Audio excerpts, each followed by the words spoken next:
Just the vision of Larry Bird was something to behold. He's the best post passer that I've ever seen. Even though LeBron has the single season record for assists per game, Bird, in my opinion, is the more creative of the two. Incredible. And I think the biggest compliment you can give a superstar is if a team is shaped in their image. And that 86 team was, you talked about that moment where Bird to Ainge to DJ. A lot of sequences like that throughout the year where the passing was contagious, and you can trace the lineage of that back to Bird, there's no doubt.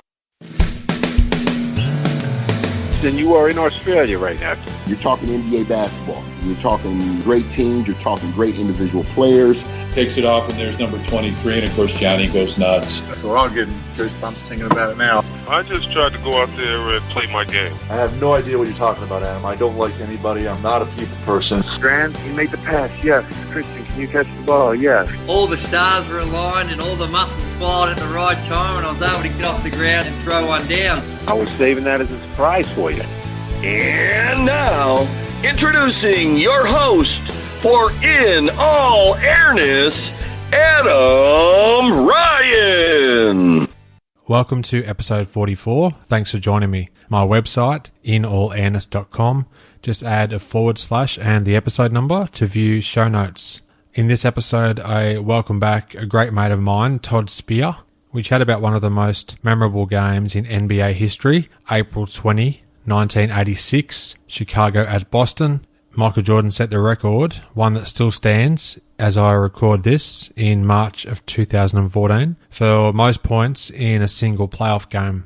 Towards the end of our chat, we'll also learn about the latest on Todd's journey to publish his book about the late great Drazen Petrovic. There have been some very good developments since we discussed his book at length back in episode 24. That was the Drazen Petrovic retrospective. One more thing, stay tuned for some truly epic listener feedback towards the end of this episode. Absolute gold, and it's further proof that you, my podcast audience, are nothing short of wonderful. Now, onto the show. I'd like to welcome back to the show today a good friend of mine, Todd Spear. How are you, Todd? I'm very good, mate. Thank you for having me back. No worries. Good to have you back on. And today we're going to be chatting about one of the great NBA games of the 1980s and in NBA history in general, really. It's the second game of the first round series between the Celtics and the Bulls in the 1986 NBA playoffs. Classic game, and there's plenty to talk about in that particular game. But before we even get into that, mate, I might just quickly hand it over to you for a bit of a discussion about the Celtics of that particular era. And also, obviously, being a huge Larry Bird fan that you are, you might want to just talk a little bit about the lead up to the actual series in general. Well, first of all, I held you ransom in order to get back on the podcast, mate, that we had to talk about Bird or the Celtics. It was the only condition. So you finally gave in. But there's no doubt I have I'm not sure the medical term, but it's an unhealthy obsession with Bird. Got a lot of his old games on DVD, probably close to 100. But yeah, seen a lot of the 86 Celtics. It's funny, I was thinking about it, Adam, all the great teams, there's a lot of great stories that go with each of them. The 86 Celtics, there's a reverence for that team that is hard to match for other. Maybe the 96 Bulls are the only team that come close. There's like so many stories about the 86 Celtics. People talk about being the greatest team of all time. I've pinpointed two things that stand out to me when I think about the 86 Celtics, and I don't think they get talked about often enough or get talked about at all. The first one is Jerry Seasting was a backup guard. Just quickly, these stories, this is the mindset of the 86 Celtics. This is how good they were, how confident they were, how much fun they had. Jerry Seasting, backup guard for the Celtics, he arrived in 85. In the preseason, he and Bird, both from Indiana, Bird arranged, said, hey, let's watch the baseball playoffs together. Let's meet at a club. Seasting was fine with that. Bird suggested a club called Ramrod in Boston. Okay. Yeah. Seasting had never heard of it. So he shows up at this club in Boston. Bird's not there. So Seasting goes up to the bar and says, is Bird there? And the guy behind the bar laughed at him. No way. It turns out Bird sent him to a gay bar. Okay. So that's the first thing I want to say about the Celtics. That's how confident they were. Second thing was Bill Walton. His birthday was in the second week of November, and they had a stripper at practice. Okay, so that's the second thing I want to say about the 86 Celtics. Other than that, they were a hell of a basketball team. Bird was at the peak of his powers, obviously. And I think that's probably the thing about Jordan's big game, not just game 2, but game 1. It came in Boston, obviously. Everyone says they were 40-1, but they were really 50-1 because they were undefeated in the playoffs. As I said, Bird was at the peak of his powers. So I think it adds to Jordan's own great game that he was able to do it in Boston. And you and I were talking just before we got started here today. Bird and Jordan had a lot of great games, and I think Bird had a lot of respect for Jordan as well. Yeah, that's perfectly said, mate. Now, there's a couple of great stories there that you've already brought into the equation. And are they ones that you've gleaned from other books about the Celtics in that era, or they're ones, anecdotes you've heard along the way in different interviews and things that you've conducted yourself? Those two specifically have come from a book called The Last Banner by Peter May. But I was also fortunate when I did the Drazen book, I was able to talk to Rick Carlisle about not only Bird, but a little bit about the Celtics as well. He was a reserve on that team. As I said, there's a reverence for that team that's very, very hard to match. And I think a lot of it comes back to Bird. It's funny, he was thought of very, very highly before Jordan peaked. There's a lot of people that actually thought Bird was the best player ever before Jordan sort of announced himself in the late 80s. But there's a Sports Illustrated article I haven't read for a few years, but I know off the top of my head that was especially glowing about Bird. We probably need to link to it at the site, but he was, as I said, at the very peak of his powers, best passing forward I've ever seen. Watching the film of Game 2, which I know you did as well, there's a lot of his tendencies that so much fun to watch, and as we'll get into more of it later, it was a great game. You mentioned our previous discussion about Drazen Petrovic, and that was back on episode 24 of the podcast. So now this is episode 44.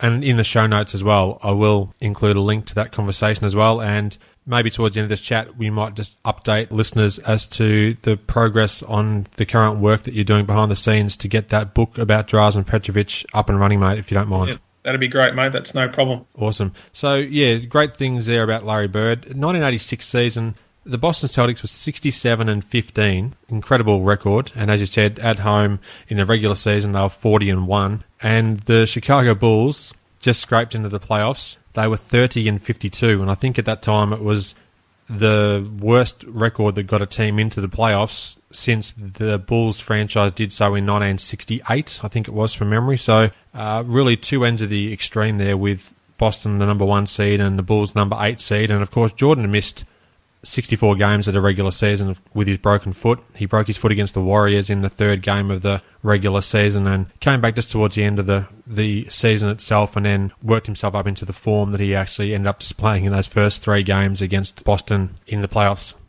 It's sort of become, well, it is part of the Jordan legend, isn't it? That sort of arm wrestle that he had with management in order to get back. I know there was a really heavy minute restriction when he first came back in March. I think he started the last 4 games, maybe 5 games. But just when you talk about the opposite ends of the spectrum, that Celtics team won 67 games, as you said.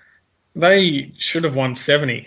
They lost a game in April to Philadelphia when Dr. J hit a buzzer beater. They lost a game in Dallas where Bird had 50, and they were up maybe 6 or 8 with a few minutes to go. Lost an overtime game in Washington. Lost a game in Denver when friend of the podcast, Fat Lever, hit a shot at the end. Yeah, there's numerous near misses. 67 could have easily been 70, but yeah, the Bulls, as you would have seen on film, didn't nearly have the depth that Boston had. But Jordan was by far the freshest guy. He'd played only, a handful of games. He was ready to go. Certainly was, and he made up for lost time and then some. So Interesting how you also note about those close losses that the Celtics had and how they definitely could have pushed 70. And of course, had they actually got to the 70 wins, arguably they would be considered, if not already, the greatest team of all time, that 86 team. I guess had they got to the 70 mark, a good 10 years ahead of the Bulls actually doing it, as they would have been the first team to do it at that time, it certainly would have swayed the conversation in the Celtics' favour even more so. Yeah, at the end of the day, though, they didn't get it done, and that 96 Bulls team, they were locked in 82 games, like Boston had games where they were bored, I think Chicago never was like that at all. They never took a night off, so I think it was deserving that team got 70 wins, no doubt. Yep, and both teams ended up winning the NBA title, so 10 years apart, That's how it ended up. Now, let's just perhaps talk about the game itself. It was telecast by CBS, so this is back in the days of CBS being the main national TV rights holder for the NBA, and it was commentated by Tom Heinsohn, who is now working for the Boston Celtics. I think he's he's the local TV guy there, the local colour man for Boston, if I'm not mistaken, still to this day. He did game one as well at the local. Oh, yep, sure. And Dick Stockton was the other main man who was doing the play-by-play. So an interesting pairing there. Dick Stockton, one of the greats of all time. I love hearing his commentary of the game. And, of course, Tom Heinsohn, even during this game, there was moments where he slipped on the Boston Celtics hat and a couple of great comments that he made throughout the match as well, which were quite interesting that we might get to a bit later on perhaps too. Yeah, shall we dance? That's right, exactly right. We'll get to that one I think it was the first quarter. Towards the end of the first quarter. As we said, the Bulls were 30-52 in the regular season, so they were severe underdogs. Jordan had a great game in Game 1, as you said, probably historically underrated given how good this game was of Game 2. So that's one that we might come back and touch on in a future episode, who knows? Yeah. So the interesting thing, before the game even started, they had a courtside interview with Pat O'Brien, who was the 1980s version, I guess, of being Ahmad Rashad or Jim Gray or someone like that for the NBC telecast of the 90s, where he was down courtside and had a quick interview with MJ, and there was a interesting slip of the tongue there by Pat O'Brien. We've discussed this many times. I know that, yes, for a moment there, Pat thought he was in the Forum and the Lakers were playing, but yeah, MJ, as we've talked about, very subtly corrected him. That reminded him they were playing Boston, not LA. And you could see how Jordan's media presence, even though this was only early in his career, he wasn't quite the media savvy Jordan that he would become in the late 80s and then obviously into the 90s and beyond, because he was a little bit raw there, but still showed a bit of sense of humour there at a time, I guess, when the access that the media had to these guys was probably a lot greater than what people can get these days. Yeah, no doubt. And even Pat O'Brien was undeterred. He actually asked a second question before they even he just went on with it. He wasn't too bothered by it either. Yeah, that's right. I think he ended up by saying, you don't need to remind me a second time that you're playing the Boston Celtics. And just before the game's about to start, for that little exchange of words and pleasantries to even happen, that's just sort of showed you, I guess, how Jordan was feeling going into the game, because he was pretty loose by the looks of it. And throughout the whole game, he just displayed a kind of swagger, and you just rarely would see for someone of that age. He's only in his second season, and he missed a majority of that second season as well. So you could tell there was something very special about him. It's funny you mentioned that. Not only that they had a chat to him pre-game, which is most unusual. You don't see that too often. My guess is that confidence came from Game 1. And if you're talking like artistically, Game 1, he was a lot better than he was in Game 2. It was just some stunning display, especially in the first half. But yeah, I think the consensus was that nobody on Boston was going to slow him down. And I think, obviously his confidence was high. 49 points. I think CBS showed a graphic in the first quarter where that ranked historically. But as it turned out, that was only a preview. That's right. He blew it out of the water in this particular game.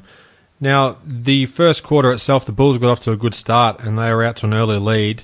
After the first quarter, the Bulls were up 33-25. Now, there were some interesting things to note throughout the quarter.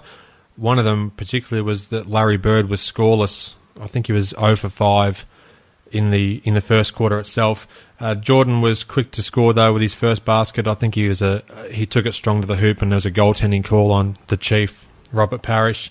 Yeah.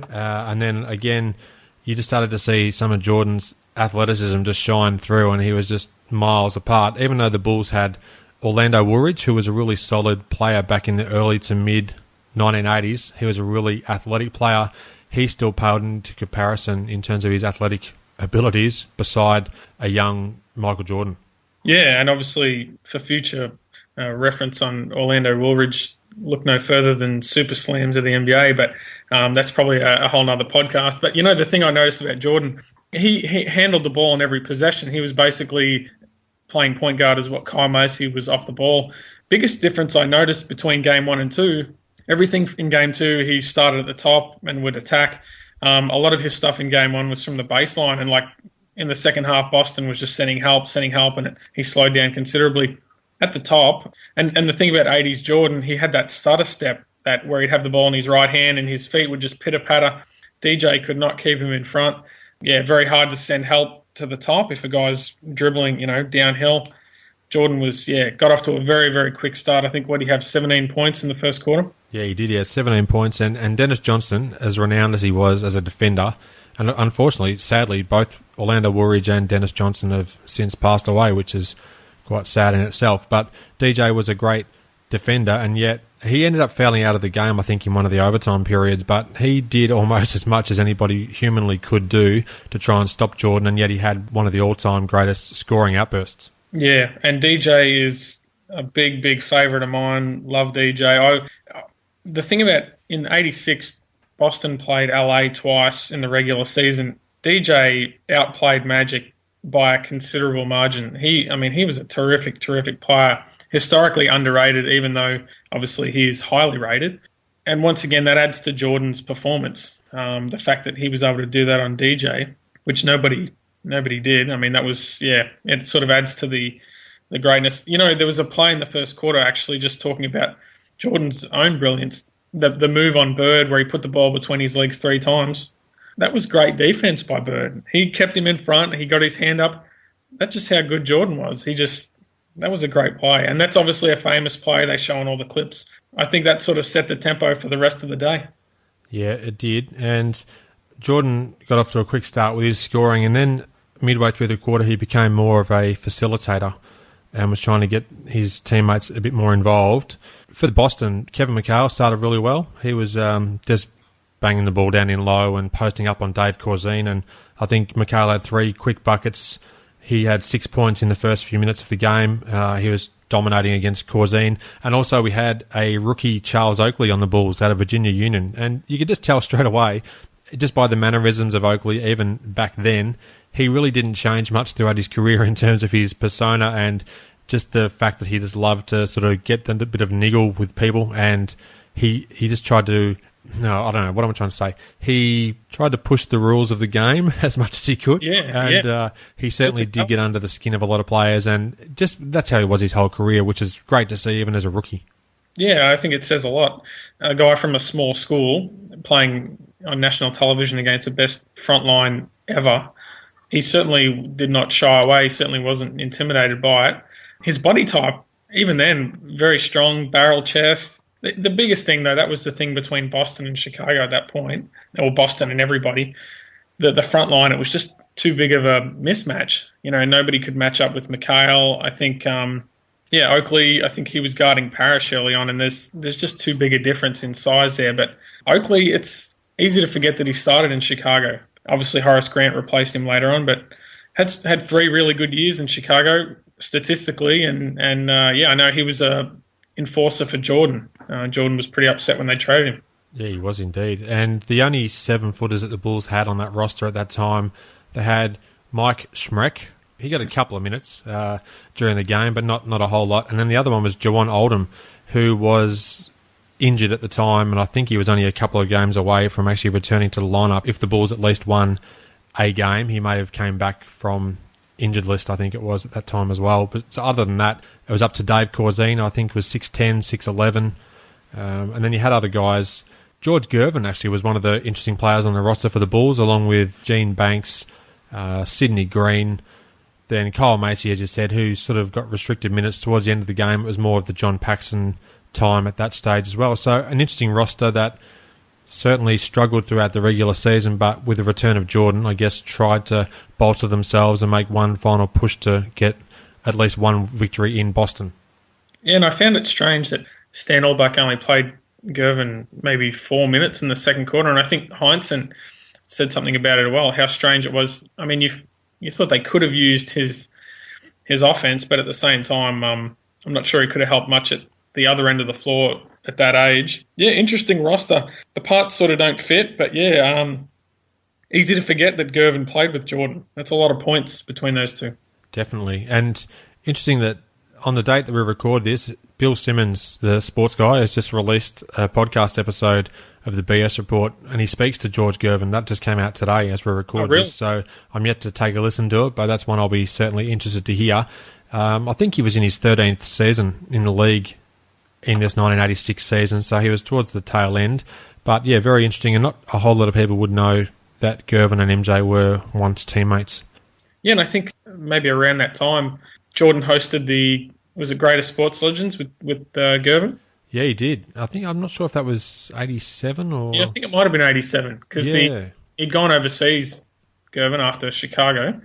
Yeah, they were at some resort, if I remember correctly. Yeah, he's done one with George Gervin. He did one also with Alvin Hayes, and he did one, a more famous one with O.J. Simpson as well, when Jordan was the host of that Greatest Sports Legends, and I know that there's some clips of that online, so I'll definitely put links to that in the show notes, which are just interesting to see Jordan on the other end being the interviewer as opposed to being interviewed. So that was just worth having a look at too.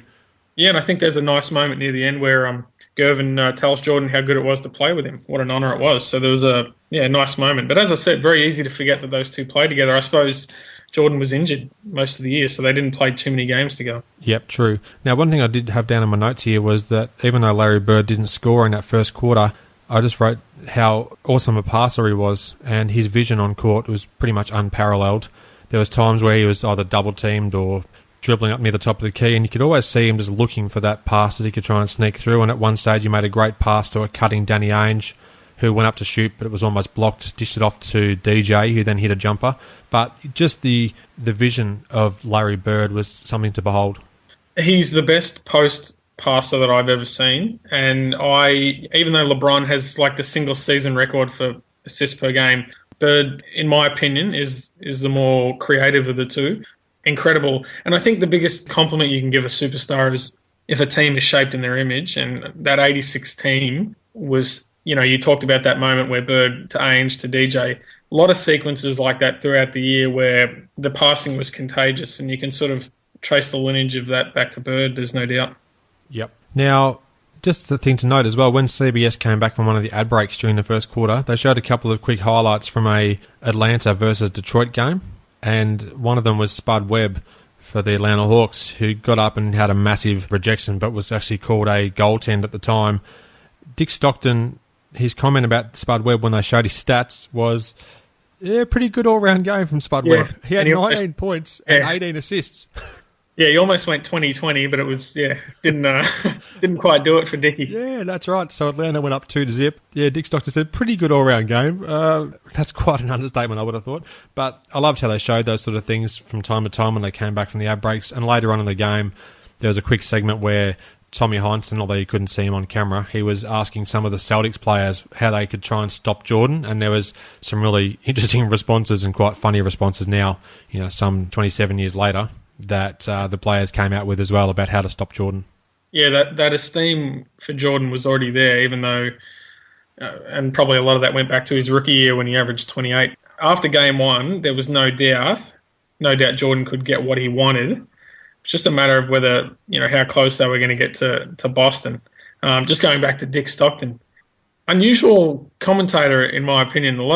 He never got too excited. It was just strange. A lot of his sentences never finished, which I suppose he has in common with me. Well, I think he worked best with Hubie Brown. I reckon they were great on the call. Dick Stockton and Hubie Brown were, for mine, one of the better pairings, and I think they worked well together, but I'll just end my sentence there, like Dick Stockton. I think they did a year of CBS, maybe the last year of CBS, and then they did TNT in the 90s, Stockton and Hubie Brown. Yeah. Yeah, and of course, we can't move past the first quarter without talking about Heinsohn and Stockton's exchange when Bird and Gene Banks had their little scuffle. Yeah, that's right. Bird got caught up on a Gene Banks screen or something, and then he knocked his right hand and hurt a couple of his fingers, but at the time when it happened, he was more concerned about looking at his hand to see what was actually damaged, and then him and Gene Banks got into a bit of a slow waltz, and then a bit of a push and shove, and then that led to, on the replay, Tom Heinsohn chiming in with his "Shall we dance" line, which is pretty funny. But that sort of then sent Bird to the bench, and they had a close-up of Bird's hand, and Tommy Heinsohn pointed it out and said, check out his index finger, and that wasn't even the one that was actually in question to do with this play, but his right index finger was almost at 40-degree angle, which was quite disturbing in itself from a previous injury. Yeah, it actually happened in college. He was playing softball, and he tried to pick up a ground ball, and mangled his fingers. He always claims that he was a better shooter in college than he was in the pros because his fingers were straight. But yeah, if you can shoot like that, then I'll go break my finger right now. Yeah, I might actually do the same as well. Might get the vice out. Now, I also noted that it was interesting that Jordan would, whoever he was guarding on defense, he'd just often leave that man. It was usually Dennis Johnson. It was also Seasting as well. He'd just sort of stand off them and almost be ready to offer a double team while still staying within the restrictions of no illegal defense. So he certainly hung off the player he was matched up against and just almost dared them to take the jump shot. It's a good observation, mate, because it was a very popular trend in the 80s. Bird did that a lot. They call it free safety. If I understood American football, I would know what that meant. But basically roam around. I know with Bird, if they played Atlanta, he would guard Tree Rollins. If they played Chicago, he'd guard Corzine, and essentially leave those players and just roam around, get steals. Jordan had a play in game one where he picked off cross-court pass and got a dunk on the other end. I think being in that situation, their anticipation, Jordan and Bird, that's sort of really dangerous thing to have them roaming around like that. And the other thing, Boston's offense was centered around their front court, so Jordan could sort of hang off and help. And of course that trademark of his where he blocks, comes over and sneaks over and gets a block on the big guy. That's sort of probably where that developed, where he'd drift off one of his guards and help. I'm glad that you mentioned that because in my notes here somewhere, if I can actually find it, I've got Jordan leaving DJ open often, then went for his patented behind the head swat. So we're both on the same track there because that was a staple of his game sort of on defense throughout. And there's a classic one that he did actually get on Patrick Ewing back in Chicago Stadium a few years later. Indeed. Ewing sort of spun baseline, I think it was, and then Jordan got a massive behind-the-head swat on Ewing, and it went out of bounds, and the crowd went berserk. So he started that from a very early into his NBA career, and possibly even back to his UNC days. And DJ's reputation at that point, DJ's reputation for his career was that he was just an average mid-range shooter. But the funny thing was, if it was a big game or a big shot, he seemed to hit him. But that's probably encouraged Jordan to drift away. And I think, in a way, it probably helped him save some energy for the other end of the floor because, obviously had a lot of energy at that end. One thing I noticed about Jordan's offense, this fascination with the double pump. I mean, even on jump shots, he hit a bank shot over DJ, or DJ was on his hip where he double pumped. DJ's long arms, it helped Jordan get his shot off. It was just amazing. Everyone talks about his hang time, obviously, but his ability to make shots on the way down. That's a big part of the 80s Jordan sort of game. Yeah, he's just had sublime athleticism, and you're exactly right that he'd just throw in these double pumps and clutches and all sorts of things, and he'd still have the presence of mind to be able to line it up and then make the shot, which was quite incredible in itself. Just to end the first quarter, McHale hit another jumper and then also made a couple of free throws, and he ended up with 12 points in the quarter. And at the end of the first quarter buzzer, Kyle Macy connected on a long-range 2, and then the Bulls went into that first quarter break with a 33-25 lead. And as we said, Jordan had 17 in the quarter, and Larry Bird, after that first quarter, was 0 for 5, but contributed in plenty of other ways. Yeah, he didn't hit his first jumper till 9-12, left in the half, and then that sort of got him hot. But 0 for 5, most unusual for Bird, obviously, but quick start for Chicago. It was sort of along the lines of game one. You sort of wondered how long they were going to keep it up, but turns out they were going to be hanging around for longer than we thought. And also in the 80s and even into the early 90s, some of these playoff games, the scores are quite surprising because after one quarter, a 33-25 in a playoff game these days is pretty much unheard of. It's more of you'd be looking at the low to mid-20s sometimes, more often than not. Also, when CBS would show some of the current scores of the other games that were being played at the time, other first-round series, the high-scoring games were still prevalent even into the playoffs. Yeah, the 80s style of basketball was very much different to what we see, obviously, today. And I think a lot of it comes back to the man-to-man defense and the space that was given to players back then. Even though it was definitely more physical and more hands-on, there was more space given and a lot more end-to-end stuff, and obviously that resulted in the higher scorings. But just when you say CBS graphics, going back to George Gervin, they showed a graphic when he entered. He had the second highest playoff scoring average as of 1986, which that blew me away. I suppose it makes sense in in a way, though, because he played on average teams or slightly above average teams in San Antonio that relied heavily on his scoring. But yeah, second highest playoff scoring average to that point. Very impressive. Yeah. Now, into the second quarter, we see Bill Walton for the first time. Now, he's obviously plagued by some injuries throughout his career as well, but he was a very important player in this game for sure and was a menace on the boards during the whole game. I think he fouled out. Pretty sure he fouled out. Most of his fouls were on Jordan. Actually, they were able to, get mismatches, cross matches, and get Jordan. Obviously, has the foot speed advantage, but just going on Walton's impact, it's historically they've referred to it as the Walton team. When they're talking about the 3 titles that Bird won, I think Walton is maybe. It's easy to not take Walton seriously because when you hear him talk about Bird, he talks about him like he's in mythological terms, but what people don't talk about is the effect Walton had on Bird. They played some beautiful basketball together, and I think the first possession Walton was in, Bird threw it into the post, cut off him on the baseline. That was a play that they ran all the time, and Walton would just drop it over his shoulder, and get Bird a layup. But those two, a lot of fun. It's too bad Walton couldn't stay healthy that second year in Boston, but for 86, he was healthy that whole year, and yeah, the results speak for themselves. Yeah, indeed. The graphic appeared on the screen when Walton, I think he may have been taking his first free throws of the game, or even when he just checked into the game. It said that it was his first playoff series in 8 years. I didn't see that, but that would be going back to Portland, actually. Yeah. Well, when I saw it, I was quite surprised as well that it had been that long between his previous playoff appearance and this one. But it does make sense given how his career turned out during that period of time. And it was interesting to note as well that Rick Carlisle was matched up against Michael Jordan at one stage, and it would have been quite a scary proposition, I would have thought, for Rick Carlisle to be trying to D up against Jordan. Did you ever have a chance to ask Carlisle when you spoke to him for your other research about his exploits on court? We didn't talk a great deal about his playing career, but I know Drazen was a big Boston fan. He talked often about the 2 influences in his life were his brother and Larry Bird. He actually would make fun of Rick Carlisle. He would wave a towel in the air and say, yeah, I remember you. I remember you in Boston, and imitate the celebrations on the bench. But yeah, it's one of those things, I suppose. Rick Carlisle was definitely born to coach. I'm not sure about playing. Definitely born to coach. Agreed. Now, and also during the second quarter, I think there was the worst ever non-goaltending call on Bill Walton. He pretty much reached and grabbed the ball out of the basket at one stage and just batted it off the top of the rim, and Stan Elbach went berserk on the bench.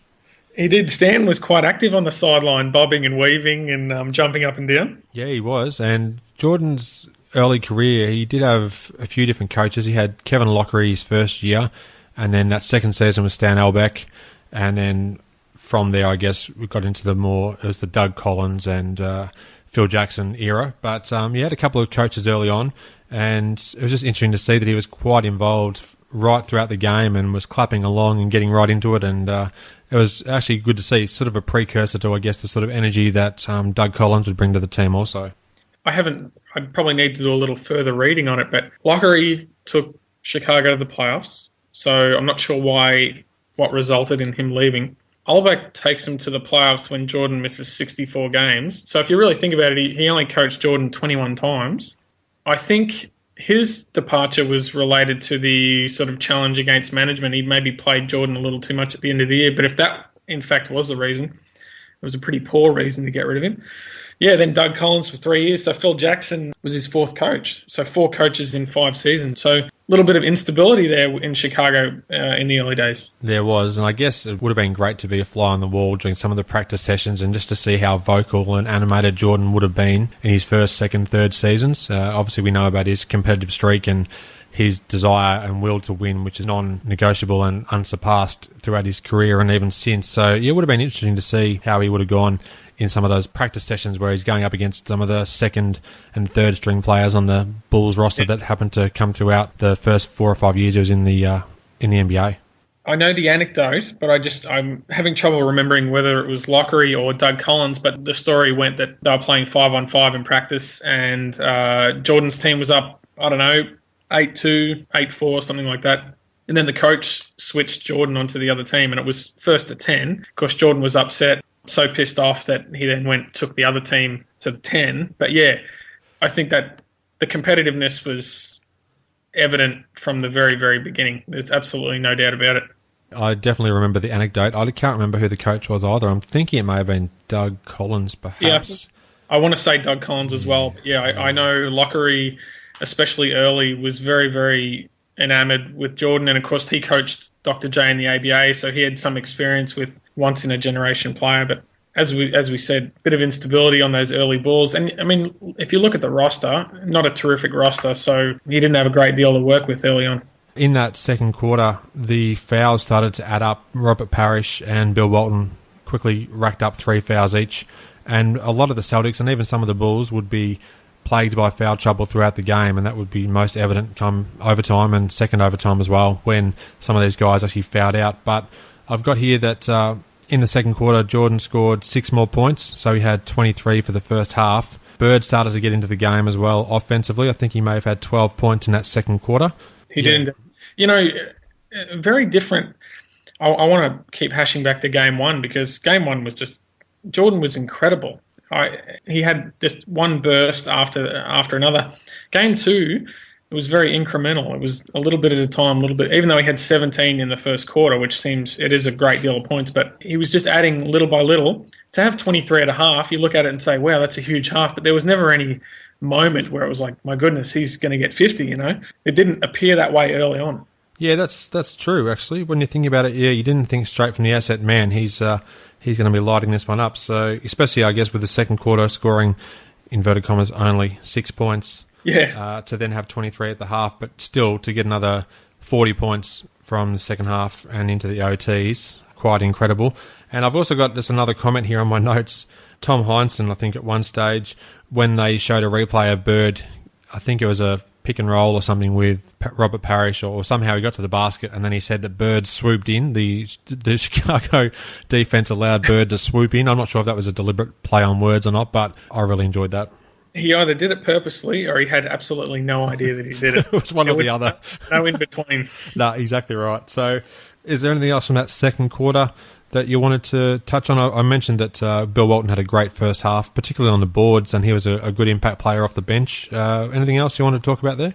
No, I think, obviously Bird started being more aggressive and, 12 points, as we'll talk about a little bit later on, had a very strange offensive game. His points sort of came in one great bunch, and there was a large portion of the game where he didn't score. Yeah, and speaking of that as well, Danny Ainge, who we haven't actually mentioned to this point, another key Celtic player of that era, he didn't score in the first half, and yet he would have a great say in the way that the game played out in the second half and overtime periods.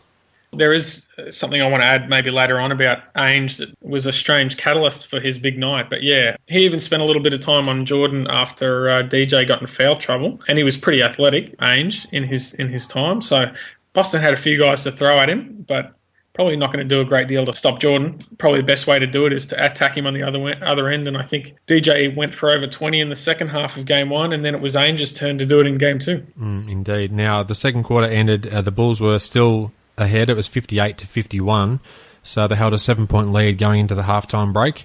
And then getting into the third quarter, this is where Boston started to go on a bit of a mini run throughout the sort of first half of that third period.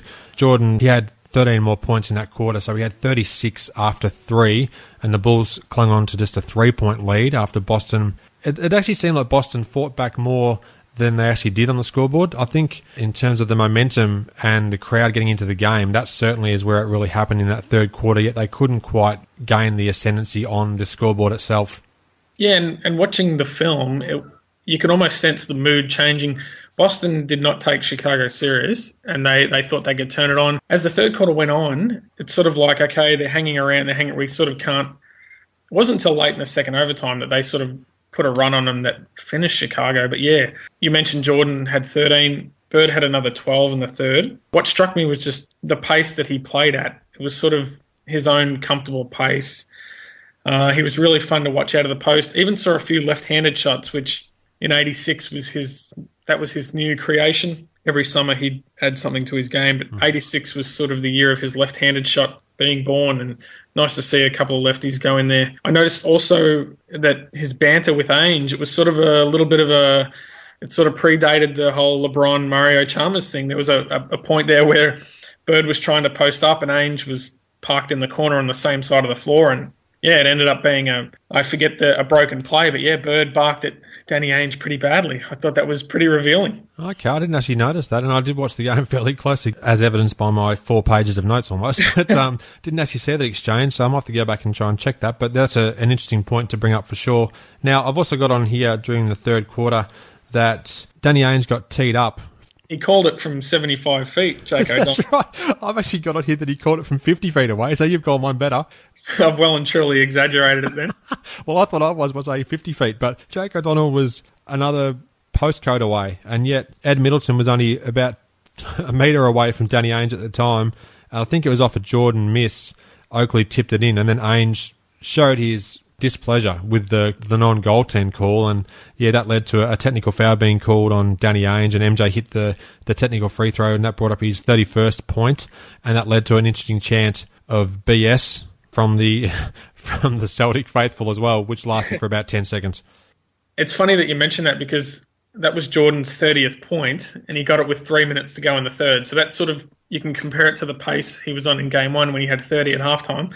Just on the technical foul, I just thought it was hilarious that Jake O'Donnell walked up the middle of the floor through 8 players, stood next to Ainge just to call the technical. Like, you know, it was just, I don't know, it was, one of those moments. Ainge definitely had a reputation as a bit of a crybaby, but it was funny. It was around this period of time. Another thing I noticed on the film, DJ got his 4th foul around this time. Casey Jones, who had no apparent knowledge of this, he would just play guys, he would run them into the ground, but instead of taking DJ out, he went to take Ainge out. Jerry Seasting entered and must have misunderstood the call. Seasting entered for DJ. So DJ's leaving the floor. You can see it on the film. Casey Jones sort of stops him, and apparently Seasting was supposed to come in for Ainge. So Ainge ends up staying on the floor, hits a field goal on the next possession, and then scored 8 points in the next 4 possessions. So he should have actually came out of the game maybe 3 minutes earlier. Because of a miscommunication, he stays on the floor and it ends up hurting Chicago.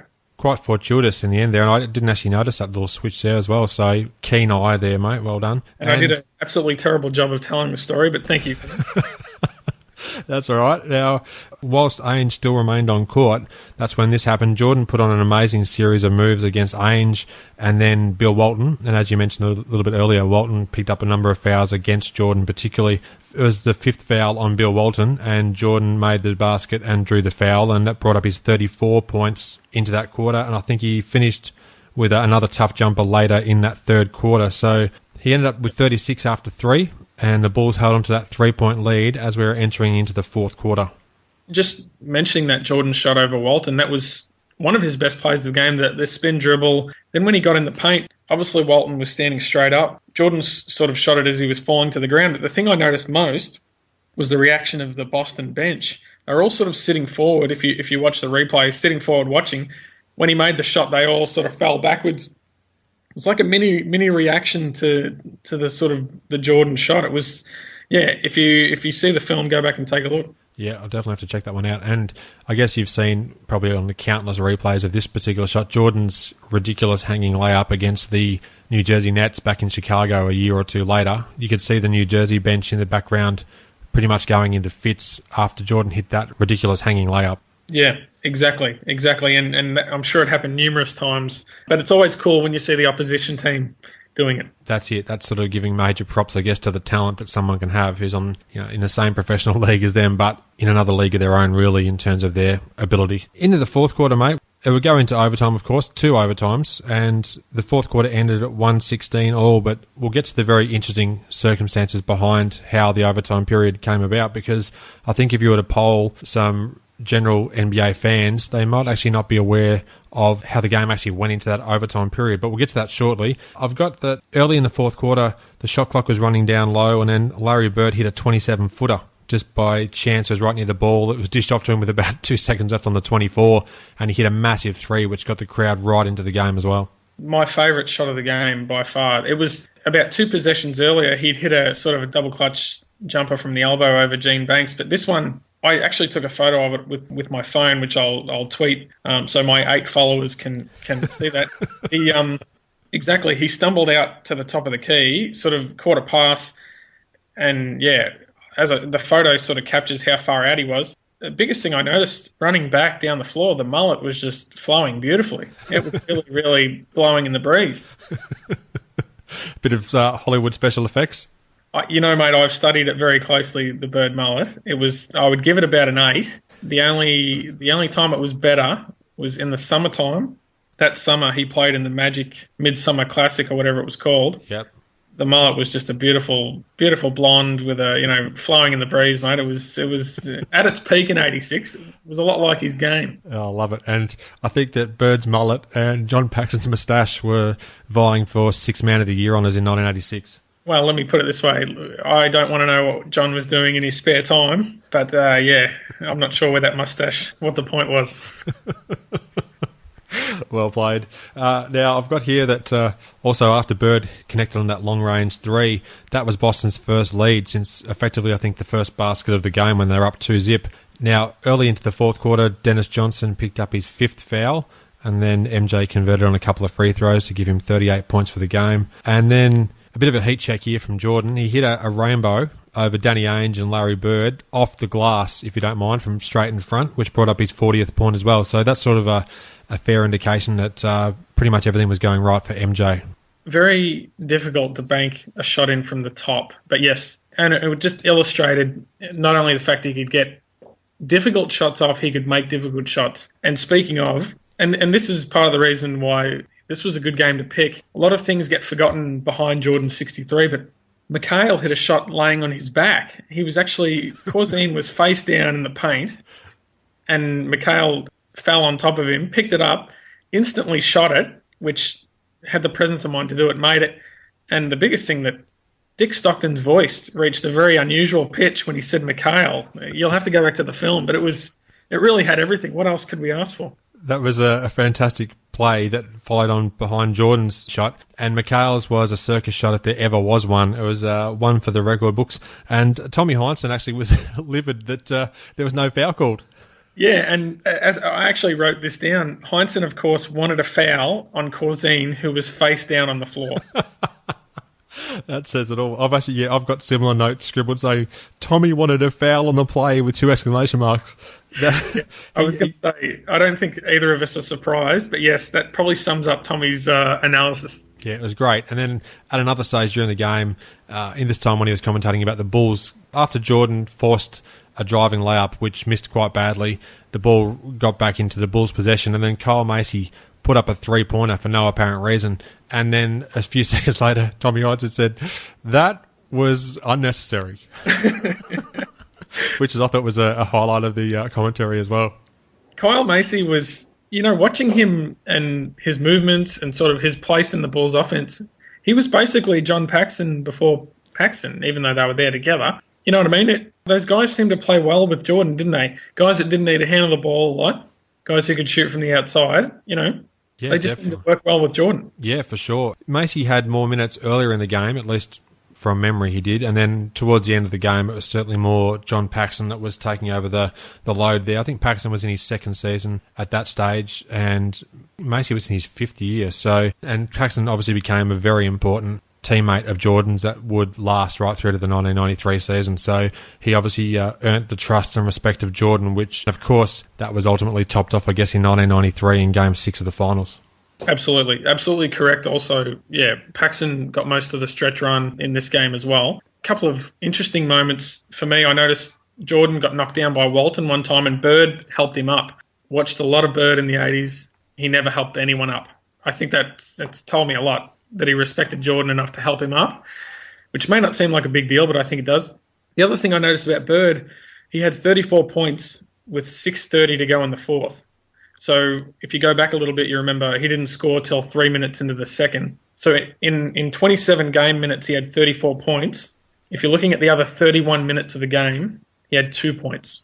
So if you break up Bird's scoring into that way, very, very unusual that he got all his points in this sort of finite 2 quarters of the game, and a 2 overtime game, very long game, scored very little the rest.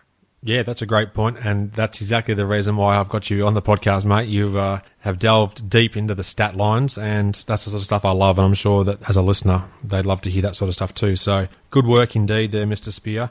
If they love pointless, mate, then that's what I'm here for. Not long after that shot by McHale, Ainge picked up his 5th foul, and then Jordan connected on another couple of free throws to bring up his 42 points. He had a great night from the free throw line, and we'll get to that a bit later as well in terms of MJ. Bird hit a 3. The Bulls turned it over, and then Ainge hit another basket in transition on a semi-fast break, and that led to a Bulls timeout. Boston had a 104-100 lead, and the Bulls called for time, and we'd then be entering the final minutes of that fourth quarter when there'd be still numerous great plays to be had. It's interesting that you point out that portion of the game, because even watching it now, however many years later, you almost get the feeling it was like Boston was like, okay, we've finally got them. You know, we're up for timeout, crowd's on our side. Now it's going to play out how it's supposed to play out. As it showed, Chicago wasn't going anywhere. For historical purposes, it's probably worth noting Jordan had his only dunk with about 3:45 to go in regulation. It was that sharp move around McHale. It's funny, just the other day, obviously LeBron had 61, didn't have a dunk. Jordan has 63 in a playoff game and only gets 1 dunk, which in the 80s, obviously dunking was his thing. Just to sort of continue on, he got his 50th point with about 2:30 to go, and it was all very routine. I don't know if you noticed this, Adam, but neither Stockton or Heinsohn were very excited, or, you know what I mean? He got his 50 on a sort of foul line pull-up, and it was all very expected, wasn't it? I don't know if that comes back to game 1, the big game, but he got 50 and it was like, okay, he got 50. As you said, a short jumper just inside the free throw line, and Jordan has 50. Oh, okay, rightio, thanks, Dick. That's what we came to see. Like, that's what we expected. Yeah, exactly. And then just prior to that, I think it was, Dave Corzine hit an incredible shot. He split 3 defenders and then hit on the jump hook. Do you remember seeing that one? So you obviously saw a lot more Bulls games than I did at that period of time. You mean to tell me that him spinning in the lane and shooting a fadeaway hook was not his go-to move?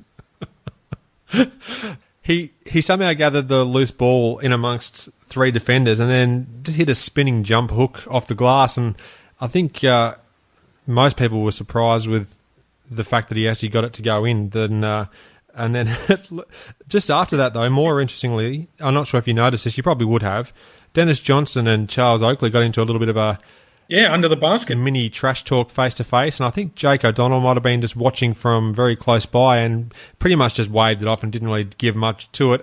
And then they just both went their own separate ways and nothing really eventuated. That's 80s basketball, isn't it? You could do that. You could have scuffles. They would say, you know, a couple of seconds, and then they'd just go back and keep playing. Just going back to the Corzine shot, I love how he went chugging back down the floor, running back down the floor like he did it all the time. Like it was That's right. Oh, he has to bathe in the glory of a great shot for sure. And that was certainly a great shot at a key time in the game too, but I think it was quite surprising for most people who are watching. And they probably should have called the game off, actually. That's how remarkable that shot was. Hello to Dave Corzine if you're listening. He's a friend of the podcast. Oh, who isn't these days? Who isn't? So... And yeah, it was good to see DJ stand up to Oakley because obviously even as a rookie, Oakley, as you said, barrel-chested, very strong guy. DJ was not backing away in the least and he was quite happy to take it on, and then it sort of just petered out a bit and then they went their own ways. But it was good to see that sort of stuff happen back in the 80s. But these days you'd be pretty much teed up immediately and then it would be forgotten about.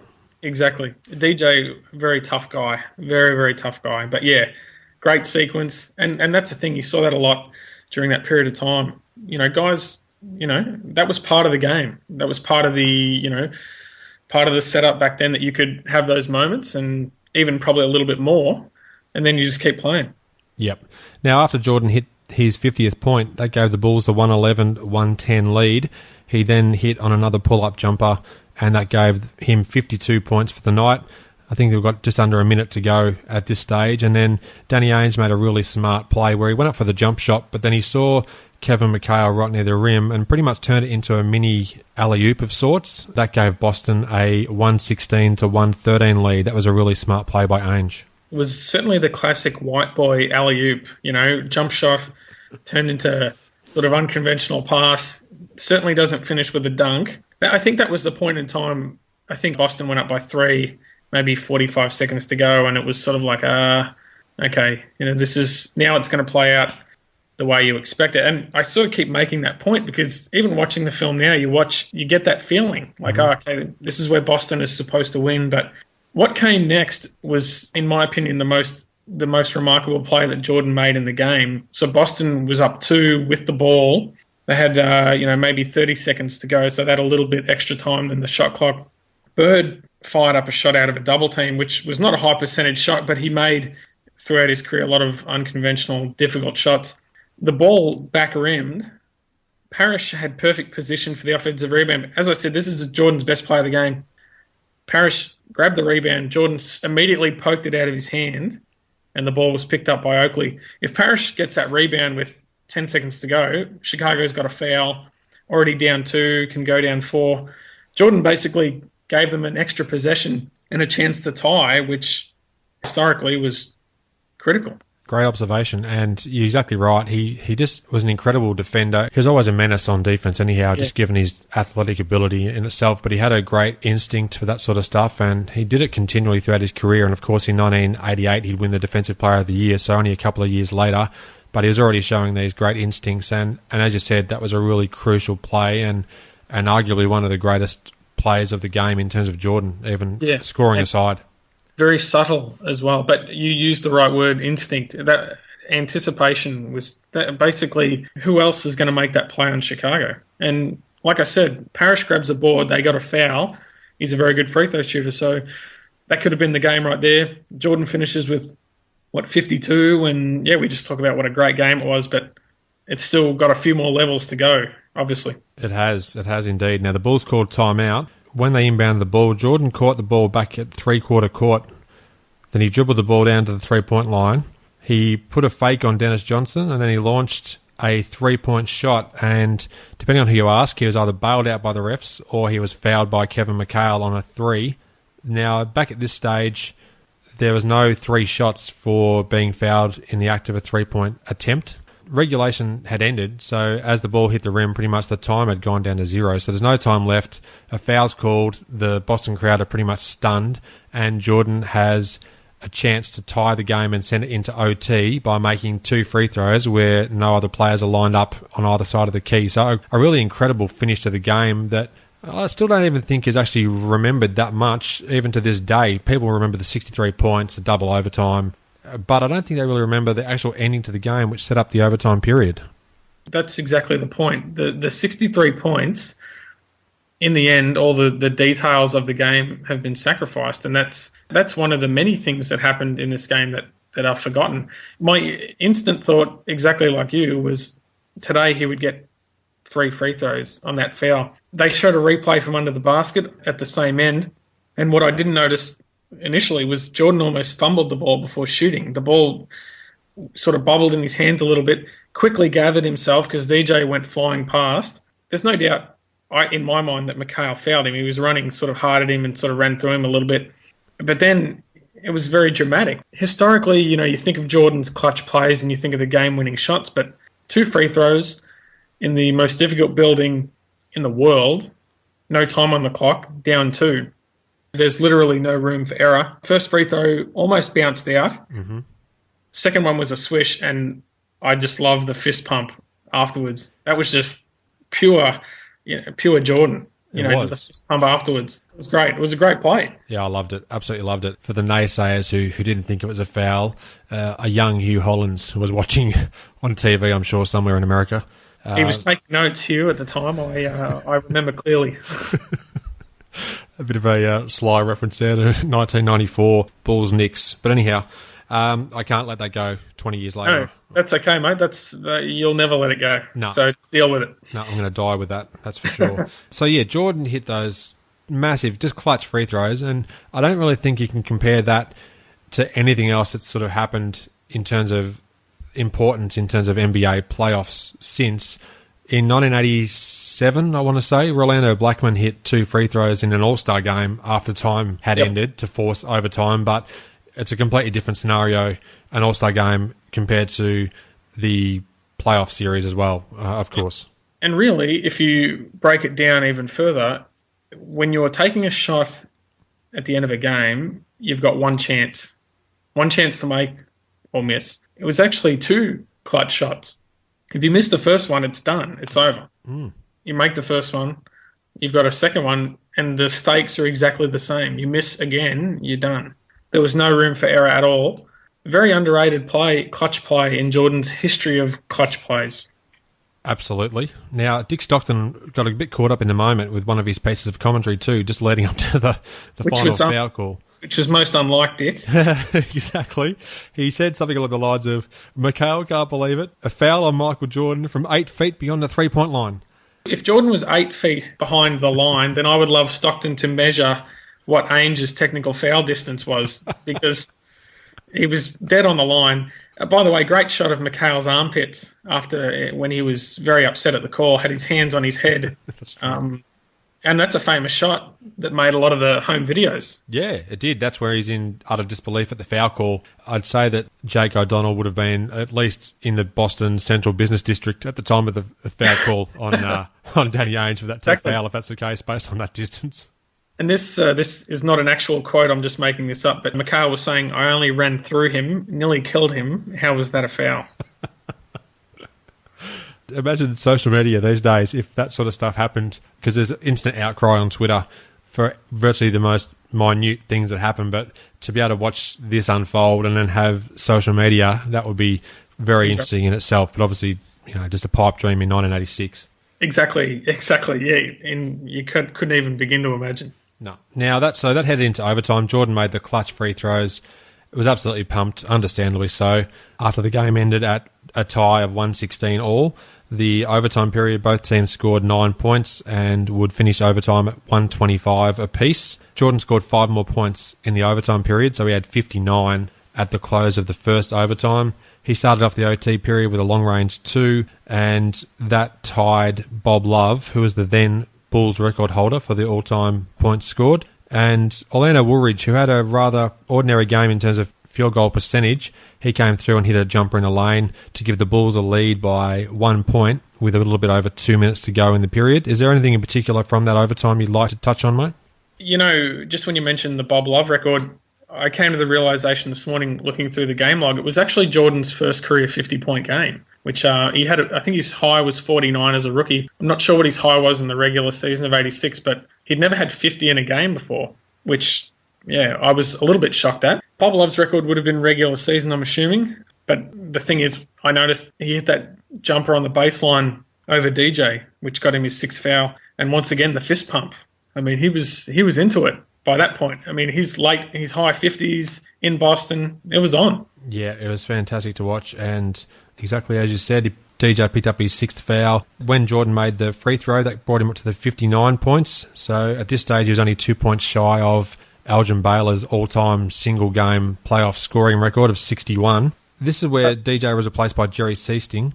On the very first offensive set that he took part in after replacing DJ, he hit a really tough jumper and was fouled. So Seasting, I'm not sure how many years he was in the league at this stage, but he really came in, and when it was required, he provided some great help there for the Celtics team.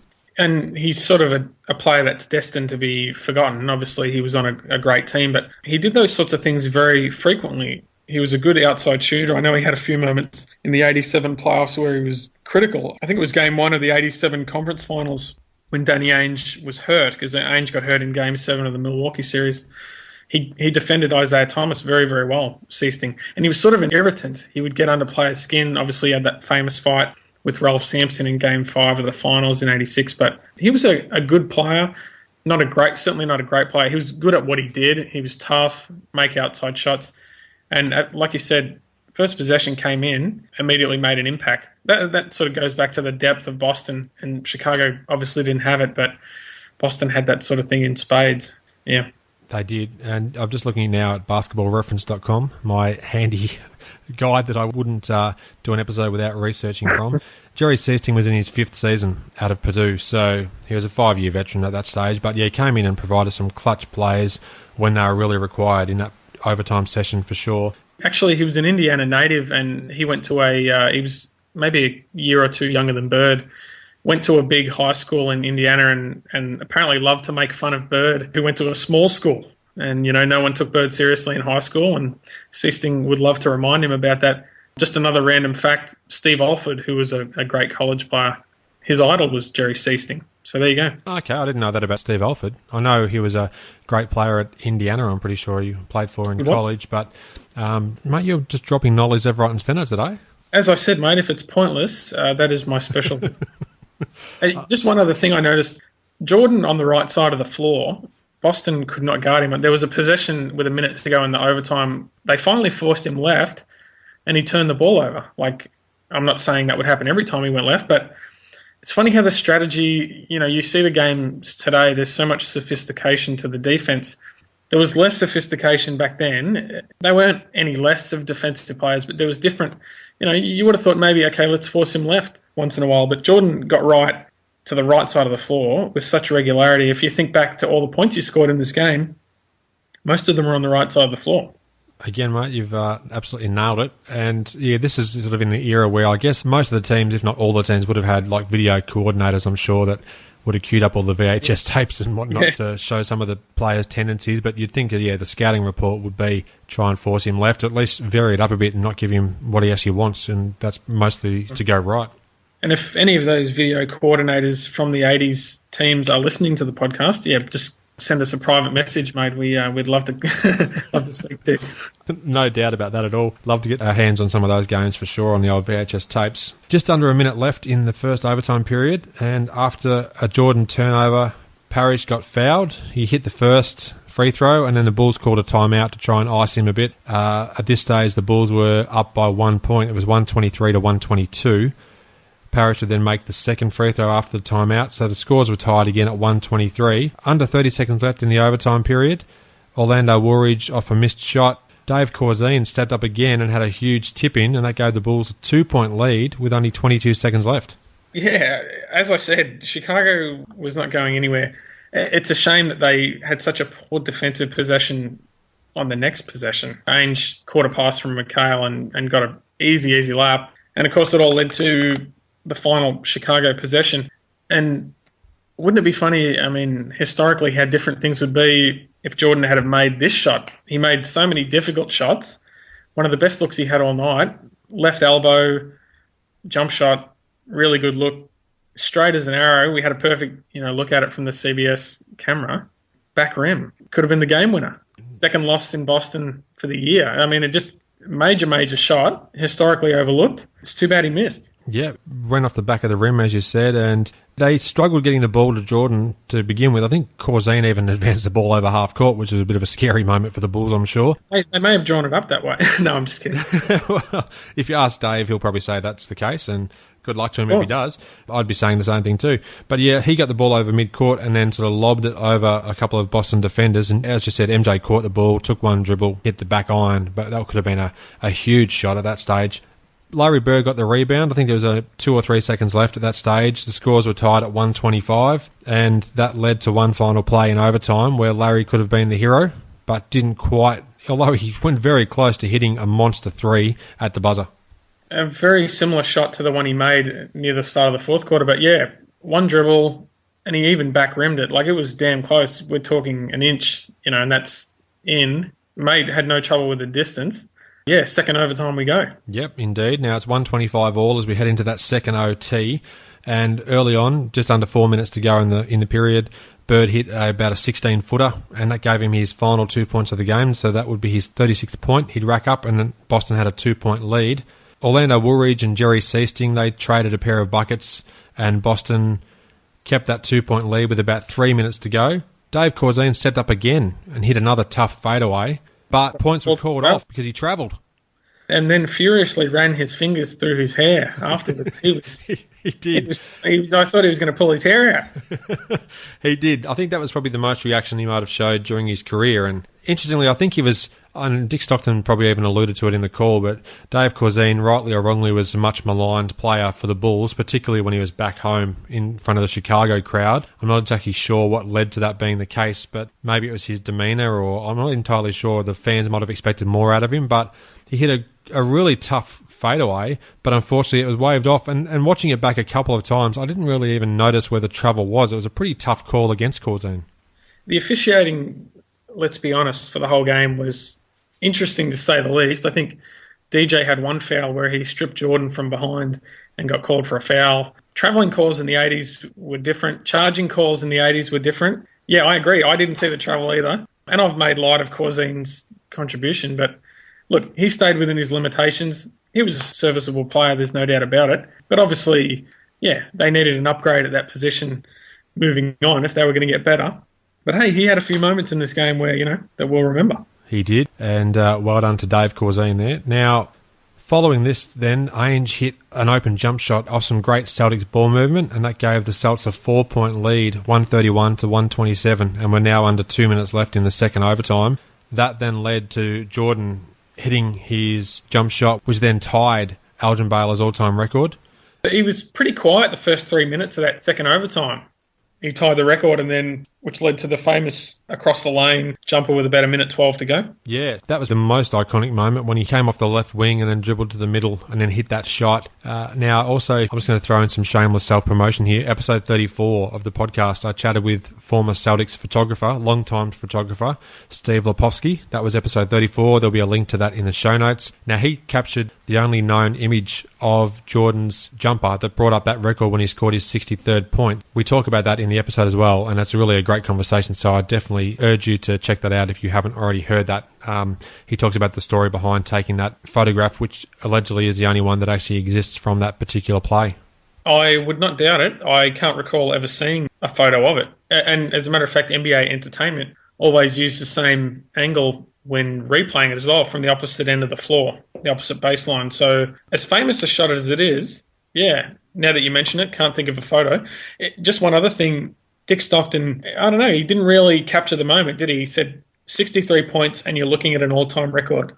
Jimmy Durham, he's the one that nailed it, and he did that on radio, I think. Yeah, he did. Him and Johnny Red Kerr, I'm pretty sure from memory, were right up high somewhere in the depths of the Boston Garden. I think they had a view from up high, but Jim Durham's call was fantastic. If it wasn't for copyright reasons, I'd probably include the audio of that. And it's just some famous words that he came out with as well. And they're probably more remembered. Well, that audio is usually mixed with the video footage more than you actually hear Dick Stockton. So it sort of says it all. And I've never heard a Johnny Most rendition of that shot either. Yeah, that's true. I actually haven't heard that either. When Jordan hit that shot, which brought up his 63 points, the game was tied again at 131. It was, yeah. The game was right on. We're into the second OT. We're only down to the last minute or so, minute and change, and yet Boston still couldn't pull away, as I've been sort of hinting at throughout the entire episode here. They just couldn't quite get to the point where they'd then put the final nail in the Bulls' coffin, but that would be coming not long after. It's funny, when I started watching the film, in my mind, I was going to be curious as to whether Jordan had a chance for any more points, because I couldn't recall. I'd seen the game a few times.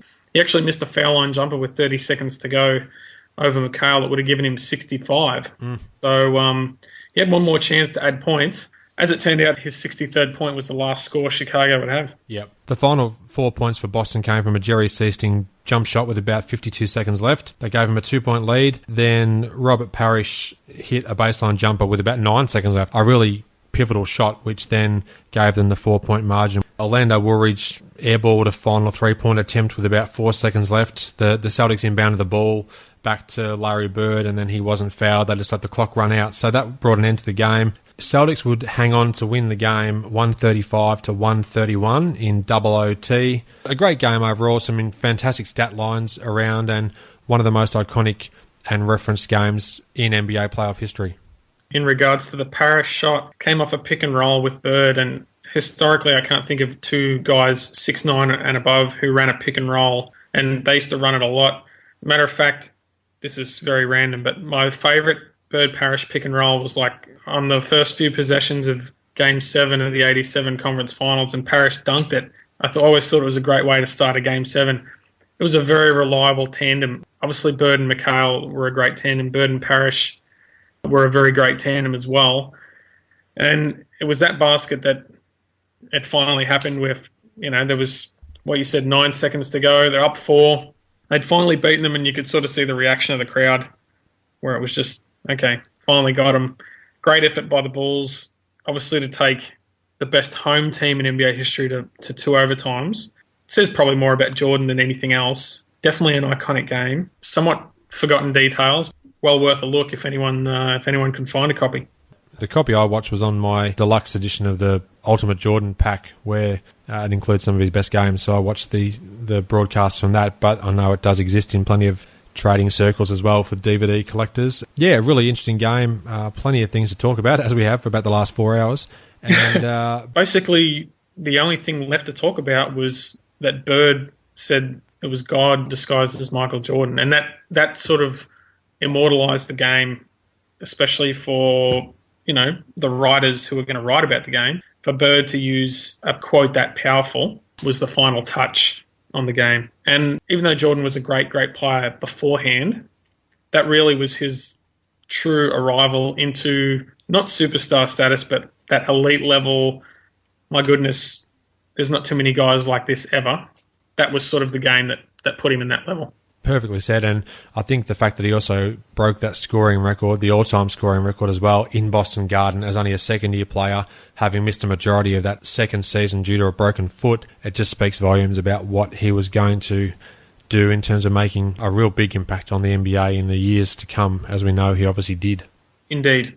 Now, mate, just before we do wrap this up, would you like to maybe just quickly update where you're at the moment in terms of the behind-the-scenes work you're doing with the Drazen Petrovic book that you've put together? Back on episode 24, we talked about it, and you'd gone through the process of writing it, but quite a bit's happened since then. Do you want to maybe just touch on that if you're able to, mate? Yeah, absolutely, mate. The book is being edited by Marshall Terrell, who has written books on a variety of people, including Pete Maravich. He's written books about Steve McQueen. He's written about actors, musicians, entertainers, athletes. So he's edited the book. We've had 2 rewrites. So the manuscript is done. We're currently exploring publishing options. But by far the biggest revelation since you and I spoke about Drazen in June was the input that I've had from Drazen's mother. She wrote me about a 6 or 7 page letter, basically told me about what her life's been like since Drazen passed away. Yeah, it left me a little bit emotional. It was a really, really telling and in-depth thing that she offered to me. As a matter of fact, it finished the book. So the book, the ending will focus on the legacy that Drazen's left, and a lot of that legacy has been driven by his mother, Berserker. So that's how it's come full circle. I wish I had more news regarding release date and things of that nature. Manuscript's done, fully edited, speaking to publishers, ready to get it out. Drazen's story is too good and too detailed to be held back any longer. So it's time to get this book out. Well, that's great to hear, and it's over 20 years now since his tragic death, so it's well and truly the stage where people would like to learn more about it, and that's fantastic that his mum has then since reached out to you as well. Was it like a handwritten letter, and did you get it translated by somebody, or how did that work? She doesn't speak English, neither does Drazen's father. Alexander, his brother, is the only one in the family that speaks English, and I had spoken to him previously, but curator at the Petrovic Museum was kind enough to transcribe the letter for me, and as I said, it was incredibly detailed and very emotional, very emotional. Oh, that's great to hear, mate. I'm really pleased that that's the case, and things are obviously progressing nicely, so all the best with that for sure. And how can people get in touch with you? You mentioned you had 8 followers on Twitter. I did, yeah, looking for the 9th, so there may be a prize for that 9th follower. Todd Spear 35, jump online. I'll post a few pics from the Jordan game that I took, including that Bird 3-pointer, including Bird's mullet, and maybe a CBS graphic or 2. Love it, mate. Thanks for taking the time out. You are most welcome, mate. My pleasure. I encourage you to interact with the show. Suggest topics for future episodes or guests that you'd like to hear conversations with. I welcome voicemail comments or questions on my website or Facebook page. Since last episode, a slew of excellent iTunes and Stitcher feedback has been received. I welcome reviews from here in Australia, Spain, and also the UK.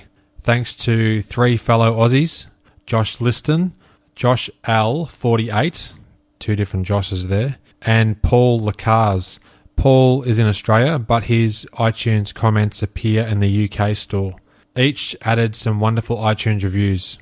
Josh Liston says, I feel like a young Ball fan again. The guests are A+, and as a podcaster myself, it's great to hear an Aussie show striving to sound good and also have a solid delivery. Josh hosts multiple podcasts. Check out braverbytheday.com to hear some of his work. Another Josh L48 adds, great pod, killer guest list, and enthralling listening. Adam asks questions that are relevant and lets his guests answer without butting in or interrupting. Paul Lacars writes, NBA ear candy. This podcast is an absolute treat for any fan of 90s NBA basketball. Adam has a genuine love and dedication to the game of basketball. His guests are fantastic and openly share their NBA experiences and career stories firsthand, which is rare to find. Heading overseas now, thanks to Diego Lauren Fernandez, aka the Spanish Fly, who writes, Adam's love for the game and mastery on the subject make for fun and excitement. To hear these idols speak about instances I vividly remember watching makes for some emotional trips down memory lane. And last but not least, a second review has been added to my recently modified Stitcher page. Another podcaster, the UK-based AIR044, check out AIR044.com. He says, if you remember the era of Jordan and Pippen, Kemp and Payton, and KJ ramming it on Hakeem, or J.R. Ryder going between the legs for the first time at the dunk contest, if you recorded any sliver of NBA you could and replayed it until the VHS tape looked like a snowstorm, this is the podcast for you. Always a good listen. Now, thanks one and all. There's some truly awesome reviews there, and it's great to get such excellent feedback, and it's precisely what motivates me to continue producing this show to the best of my ability, so thank you very much. Worldwide on iTunes, the show currently has 33 reviews and 37 5-star ratings, and now, as I just mentioned, 2 Stitcher reviews. Thanks for your great support of my podcast. If you add a review, I'd love to mention your name in a future episode. Your ratings and reviews are like a Dennis Johnson no-nonsense pass, the ultimate assist, helping me to reach a wider podcast audience. In turn, that gives you, the listener, more opportunity to hear conversations with great guests. You can subscribe to my show in a number of ways, inallairness.com/iTunes. Alternatively, add it to your Stitcher playlist, inallairness.com/Stitcher. My RSS feed appears in the right-hand sidebar of my website, and you can also subscribe to the show on Player FM and many other podcatchers. Thanks for listening. I hope you enjoyed the show and share my web address with your friends and colleagues, inallairness.com. Check out the podcast archive for plenty more episodes with high-profile guests. Follow me on Twitter at inallairness. Please add your like to the show's social hub, facebook.com/inallairness. Join me next time for another edition of the show.